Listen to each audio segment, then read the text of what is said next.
Rivals.com's Rob Cassidy here, joined by Rivals.com's Dan McDonald. A lot going on, man. You know, between the TV games last night, the early signing period, we had Bryce McGowan's announced literally minutes before we started this to Nebraska.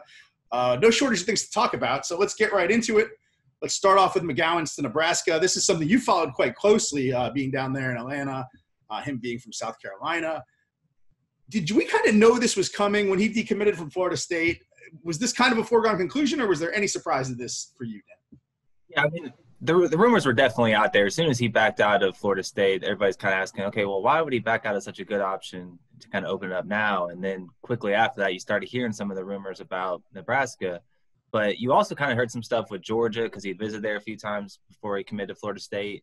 LSU came in strong.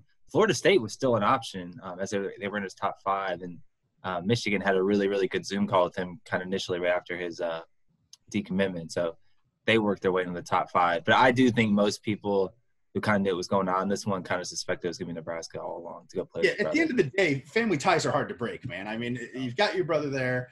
You're going to want to feel comfortable in college. You're going to want to feel comfortable in college during a pandemic. And, you know, having a familiar face like that around is probably too hard to break. But like you know, I heard like all the things you did too. Georgia, Florida State still felt good about it in the aftermath of the decommitment for some reason. I don't know why. Yeah, usually guys that decommit don't go back. I mean, that's pretty common occurrence. And whether it's college football or college basketball, it just doesn't usually seem to go that way. No, never. I mean, it's, you know, if you play the odds, except in football where anything's possible in Miami. But basketball seems to be a little bit more organized and good. I guess we can move off of McGowan's and onto what we saw last night. A lot to talk about there. I think both of you and I both watched all three of the ESPN games. I did. Chet Holmgren, man, it's going to be mighty hard not to make him number one in this class, isn't it? Yeah, I mean, I wrote in my column today, man. I don't want to be the prisoner of the moment guy, but holy heck was he impressive, man. To be 7'1" and do some of the stuff he does, like that dunk at the end where he went right by Imani Bates and hung all over the rim and started screaming, that's all hard, or whatever he's screaming. Like, you got to love that intensity, man. It's completely unnatural to be 7'1", and he moves like a guard. Oh, yeah. I don't think people that have seen him live can really appreciate it, because if you lay eyes on Chet Holmgren and he's not playing basketball, you see this skinny, tall kid, you almost would assume that he's a little clumsy, right? And then you see him start handling the ball, and then you realize pretty quickly that there aren't people alive like that. Like I saw somebody tweet that he would be the number one pick in this year's draft, and, you know, it's hard to argue with that. Yeah, I mean, especially because it's not considered that strong of a draft. I mean, he would need a redshirt year or two in the NBA to get his strength right, like you mentioned, because he's so thin. But my goodness, is that talent through the roof. Holy crap, was he impressive. Did you expect to see that from him matched up with Imani Bates, the number one player in 2022 last night? I mean, it just seems like such a big stage, and him rising to the occasion, it was really something to behold. Yeah, so I've seen Chet probably a handful of times in person. And the one thing I actually do remember from seeing him last summer at Lake Point in the summer of 2019 was in the Under Armour circuit, is he does have a little bit of that nasty to him, and he's got a little competitive edge to him. And everybody who talked about this matchup, it kept on being Imani. And you saw the tweet that Chet put out after the game, like basically calling everybody out, like, hey, I'm pretty good too. That part of it doesn't surprise me. Like he's got a little chip on his shoulder there. So to see him come out and play that way, that was pretty awesome. I mean, he saved the graphics that somebody made, giving the edge. The edge quite possibly the best tweet I've ever seen from a high school athlete. What else struck you about last night? I mean, we can go beyond Chet. We can talk about Jaden. We can talk about some of the other guys. You and I were texting about Joyful Hawkins, who I thought was a nice surprise. Yeah, I mean, I think we should show some love to Imani Bates, because holy crap, was he impressive too. And a lot of the same things you mentioned about Chet, like to be 6'10", a junior in high school, be able to do some of the stuff he does. I hate when guys compare high school kids to the NBA All-Stars, but that dude looks so much like Jason Tatum and Kevin Durant or somewhere in between. Like, just so smooth, some of those shots he was taking. Like I've always been blown away by him, but even again last night, he's mighty impressive. Yeah, it feels like, he kind of got overshadowed, which is impossible to do when you consider this kid was on the cover of Sports Illustrated when he was in middle school or whatever. But Chet did overshadow him. But we should talk about Imani, and he's another one that people are saying could be in the NBA right now, which I think he's backed up on the court. Yeah, no, I mean, whenever his time's up to come to the NBA, I would imagine it's not going to take long for the NBA GM to run to the board to get that to get that pick done. Let's talk about the other signing period announcement that we've seen so far, and that's Trey Alexander to Auburn. Another one that I think you and I both kind of saw coming. How does he pair with Jabari? You're there in Atlanta. You've seen Jabari more than anybody, more than I have. I've seen him one time. How do you see those two kind of fitting together, and, what kind of get is it for Auburn?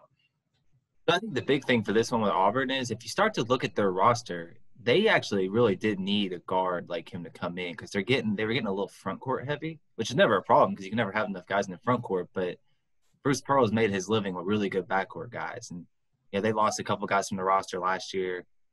So they do need a good-sized wing to come in and just give a little perimeter firepower. So that was a really big gift for them. And Jabari will be a guy who from day one, man, he's just kind of a little bit like we mentioned with Chet. He's so competitive. And he's tough. He's strong. His skills keep getting better. He'll be day one starter. I can't imagine a top 5 pick in the draft. He's that kind of guy. I think Auburn couldn't have done much better than those two in the early signing period.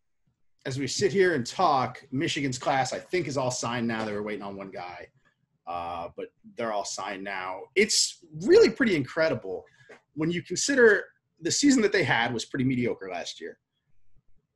The recruiting momentum that they've manifested with Juwan, and it's probably due in part to, it's a great fit there. Obviously, he's got history at the school. The guy's been in the NBA. He knows how to get in the NBA. And it almost seems like the stars aligned with that hire where the momentum is already kind of churning. And it feels like if they improve this year and they challenge for a Big Ten title this year or next, it could really compound. And this could become a real problem for a lot of teams, not just in the Big Ten, but in the country. I think everybody knows how good the class is. We should probably talk about the long-term impact here. Do you think that this is going to be – Michigan is going to be recruiting with these blue bloods from here going forward under Juwan Howard? Yeah, so that's another thing I kind of touched on in my column today. Like, I really do think Juwan Howard could have that kind of staying power because if you can go back to that, watching that 30 for 30, then the Fab Five guys, Juwan Howard was a big part of kind of getting those guys together and putting together the Fab Five. Like, he started recruiting some of those guys. And he's one of these guys, like, a lot, and I wrote about this, like, NBA guys that come to college, the concern is always not that they're going to connect with recruits. It's, are they going to put in the time to really recruit? Do they know how the game works? Well, he's had 2 sons coming up through the high school ranks here the last few years that, it's kind of kept him around. And he's just got such a good reputation as being a good guy, a player developer, that he's going to have guys that are going to go on to be successful in the NBA. And it's like Caleb Houston coming in this year as a 5-star. My guess is it won't be very long before he's a top 10 pick in the NBA draft or close to it. So as that kind of builds on itself, I definitely think there's some staying power here with them recruiting like this. So I've got a great Juwan Howard anecdote here, right? So when he was in Miami with the Heat, he must have lived in my neighborhood or something because I saw this guy 3 times a week. I would be in the coffee shop writing, and Juwan would come in the door, and the dude would hold court in there. Like, the baristas knew him. People walking by would say what's up to him, and he'd sit there and talk to him. It was just very obvious to me that he was very comfortable talking to strangers. And this happened probably 3 times a week for 6 months. I would see Juwan in there. I never said anything to him, but I would just kind of sit back and watch him. And you can just see in that setting how good of a recruiter this guy can be. He is not intimidated by people no matter who you are. If you come up and you want to talk to Juwan Howard, he's going to find something to talk to you about. You sit there and laugh with strangers. I really think that he's tailor-made for this job. And if he's got to win, though, right? Like, they can't go 500 in the Big Ten and expect this recruiting momentum to continue. There's eventually got to be some success, and I don't think it has to be right now. I don't think they necessarily need to win the conference this year. But if that happens, I don't know what the ceiling is for him there, but it could turn into a pretty special situation. No doubt, yeah. Even last year, if you go look at the polls, like, they were, I think, just one of the first or second team outside the top 25. So if there was a tournament, they probably would have been 6, 7, 8 seeds, somewhere in that range. And, maybe you can get Sweet 16 out of that. And then that could only help with the momentum. But, yeah, I think a guy with his connections at the pro level, being close to LeBron and Bosh and D. Wade and a bunch of other guys throughout the league, like, and it's not fake with him to be able to sell that. Whereas I feel like some of these guys will sell guys that they're somewhat connected to in the NBA. No, like, this guy played with those guys, coached those guys. Like, it's real. And I think he's a real, genuine dude he'll continue to connect with these kids and get. And there's a cool factor there too. Like, even if these kids are too young, and I obviously are to remember the Fab Five. Oh, you put on that documentary. Watch that documentary, right? And it becomes, all right, not only has this guy been where I've been where I want to go, but he's also a pretty cool dude.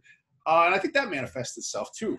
We've probably given enough time to Juwan in Michigan. I'm sure that they've loved this commercial we've done for them. But what other classes do you want to talk about? We can talk about whatever you want. I mean, anything else on the top of mind right now?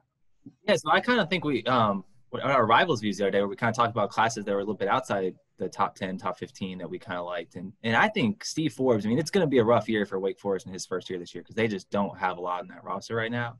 But I really think they did a good job of solidifying that backcourt with Carter Witt, Robert McRae from South Carolina, and then going overseas, and that kid's name is drawing a blank on it. But I've been told he's been kind of a blend between a Kyle guy and a Dante DiVincenzo, kind of an athletic shooter that's got a little wiggle to his game.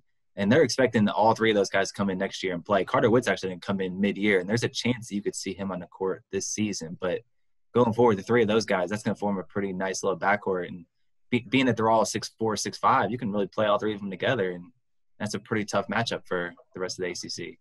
I'm excited to see the Japanese kid, the Taganaga kid at Nebraska. Now, Bryce is going to get all the headlines there. Obviously, he should, because he's a well-rounded five-star that can really change your program. But I'm a sucker for a three-point specialist, and I saw Fred Hoiberg get behind a Dallas yesterday and call this kid the Japanese Steph Curry, which we all know the coaches tend to exaggerate things, but still, it's appointment television for me when this kid steps on a basketball court in the Big Ten, I think. I don't know if you know much about him because he's a JUCO kid. I don't know much about him. I've seen tape of him. And let's just say that I'm intrigued. Do I think he's going to become an all-everything player? Maybe not. He's definitely kind of a one-dimensional dude. But that one dimension is really interesting to me and could be exciting to watch. Yeah, no doubt. If you get a shooter, man, those guys can get a little swagger behind them, as you saw like Marshall Henderson back in the day at Ole Miss, or there's been JJ Redick's a different level, but guys like that tend to kind of get a following that can kind of really rally a fan base. Maybe I'll start the fan club. Oh yeah, you should hop on that. I think the other class we should talk about too, and I know it's only got two guys right now, but what Duke has potentially coming. So right now they got Paulo Banchero and they got AJ Griffin committed. They are Baldwin and Keels, and they could. I mean, they're not number one right now, but you add a couple more guys that they may. I mean, we spent all this time talking about Michigan. Duke may end up coming back and unseating them and taking that number one ranking again. Now, do you think it's one or the other with Baldwin and Keels, or do you think there's a possible way they could end up with both of them? I think it's certainly possible because, they don't cancel each other out from a position standpoint, and Duke's always going to have room for guys with guys coming in and going. So, yeah, I think that's definitely they could get both or just one. Now, we don't have an announcement date for Trevor Keels. It looks like it's going to be Villanova or Duke. It's seemingly going back and forth. I think you and I both can admit that usually we know where these kids are going, right? Like, we have an idea. We knew where McGowan's was going. We know where – I thought it was Villanova a week ago. I don't think I'm as confident in that now. I don't really know where Trevor Keels is going to land. I could see it being one of those two schools. Do you have an opinion? I would lean towards Duke just because they've kind of – ever since they offered him, people have kind of been thinking that – but then again, like it's been a while, so – why haven't you committed yet? So there's always a little bit of that because Villanova was kind of in there early, took some commitments. People kind of thought, did that mean they don't think they're getting Keels or don't have room for Keels or whatever it is. So it'll be interesting to see. But I would put my money on Duke in that one. But you never know. But the Baldwin situation could be interesting because not only is Duke in there, but his dad's the head coach at Wisconsin Milwaukee, and we've seen guys go to play for their dad before. But we've never seen the number one player in the country do it before. So that'll be an interesting situation. I don't – maybe, I guess. I would be blown away. But, we've seen stranger things. Yeah, no, it would be really cool. And there's also some talk – we talk about Duke, we talk about Milwaukee, but Carolina, they're in there too. So I wouldn't completely rule them out of this one. Yeah, they've had a pretty quiet cycle thus far, it seems like. I don't know. It doesn't necessarily cement that they're going to have a terrible class or anything like that, but they just haven't done the work that some of these other schools have done in the early period. What are we thinking is going on there? We just think it's a slow start, nothing to worry about. So I think part of it is some of these schools just don't know what they're going to lose. Yeah. When you start talking about schools like Carolina, what are we going to lose to the draft? What are we going to lose to transfers? How many guys are seniors like a Garrison Brooks? Could he come back? So there's some of those scenarios that have got to play themselves out. But the thing about Carolina is they signed DeMarco Dunn and Dontrez Styles, two in-state guys ranked in the top 75 or so. The Styles a little bit higher. those are the kind of guys that Roy Williams has had a lot of success with the last few years. And those are honestly the kind of guys that they won a national championship with a few years ago. So, guys that'll stick around, get old with you, develop, and they've done a great job developing players like that. Like Brandon Robinson, I think was ranked right in the top 75 when he came out. Ended up being a really, really good ACC player this year. So could DeMarco Dunn, could he follow that same kind of path as an upperclassman and be a really good ACC player like Brandon was? So I think North Carolina's in a good spot, and I think you'll see them make 2022 a really, really impactful class for them. Yeah, there's still plenty of time to go for 2021 even, and as you mentioned, 2022. There's still plenty of time to go. We've got more time in this early period, so I'm sure there'll be some more stuff we don't see coming. But for now, I think we've covered it as well as we can on a Zoom call right now, and I appreciate you joining me. This is fun. We should do more of these. Maybe people enjoy looking at our stupid faces. I feel bad for them if that's the case, but All right, Dan, appreciate you. We'll see you soon.